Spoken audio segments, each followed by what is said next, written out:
اعوذ باللہ من الشیطان الرجیم بسم اللہ الرحمن الرحیم الحمد للہ والصلاۃ علی اہلہا اما بعد بسم اللہ الرحمن الرحیم واشرقت الارض بنور ربہا۔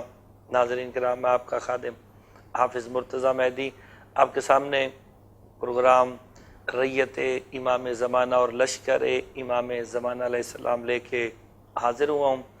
آج کے اس پروگرام میں ہم آپ کو ریت امام زمانہ علیہ السلام کے متعلق بتائیں گے کہ ریت امام زمانہ علیہ السلام کو کیسا ہونا چاہیے، کیسی خصوصیات ہونی چاہیے، اور ریت امام زمانہ علیہ السلام پہ کیا کیا چیز واجب ہے۔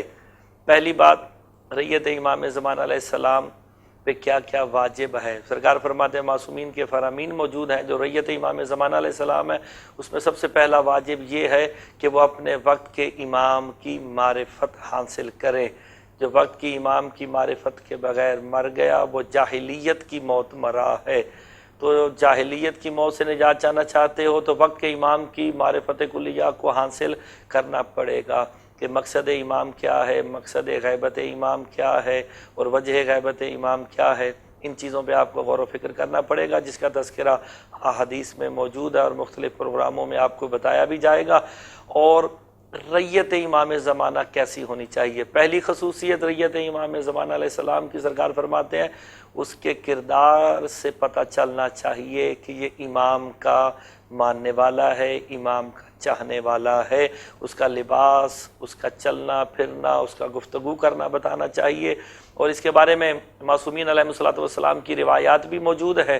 معصوم سے پوچھا گیا کہ ریت امام زمانہ علیہ السلام کی پہلی خصوصیت کیا ہے؟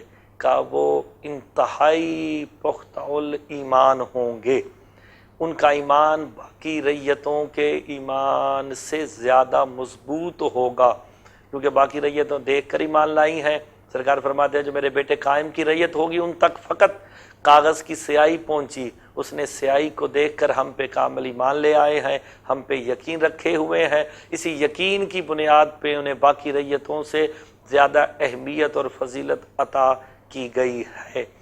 اور ریت کے بارے میں امام سے پوچھا گیا کہ ریت آپ کو کس طرح کی چاہیے۔ امام کہتے ہیں، اس کے بارے میں ایک واقعہ بڑا مشہور ہے کہ ایک امام زمانہ علیہ السلام کا ایک منشی تھا جو اس دنیا دار فانی سے کوچ کر گیا۔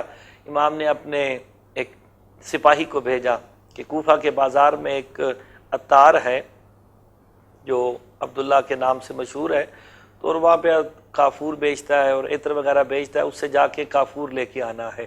اور یہ جو واقعہ ہے یہ نصیحت آموز ہے کہ ہمیں کس طرح سے ذہنی طور پہ امام زمانہ علیہ السلام کی ریت کے اعتبار سے تیار ہونا پڑے گا۔ اب وہ امام کا سپاہی پہنچا اور کوفے کے بازار میں آ کے پوچھتا ہے لوگوں سے، عبداللہ عطار کی دکان کیا ہے؟ عبداللہ روایت کرتا ہے کہ میں دیکھ رہا ہوں کہ وہ میرے بارے میں لوگوں سے سوال و جواب کر رہا ہے، میرے متعلق پوچھ رہا ہے۔ تو میرے دل میں خیال آیا کہ جو میرے بارے میں پوچھ رہا ہے وہ کوفے کا یا نجف کا رہنے والا گرد و نواح کا نہیں ہے، کہیں اور سے آیا ہے۔ جیسے وہ میری دکان پہ آیا میں نے اس سے پوچھا کیوں آئے ہو؟ کہا مجھے کافور چاہیے۔ عبداللہ کہتا میں نے ایک شرط رکھی، کہا میری 2 شرطیں ہیں، اس شرطوں کو پورا کر دو میں تمہیں کافور دے دوں گا۔ کہا بتاؤ شرطیں کیا ہیں؟ کہا میری پہلی شرط یہ ہے کہ تم ہو کون اور کہاں سے آئے ہو۔ اب وہ کیونکہ شرط رکھی گئی تھی لہٰذا اس نے پوچھا کہ بھئی میں آپ کو بتاتا ہوں لیکن آپ مجھے کافور تو دیں گے نا۔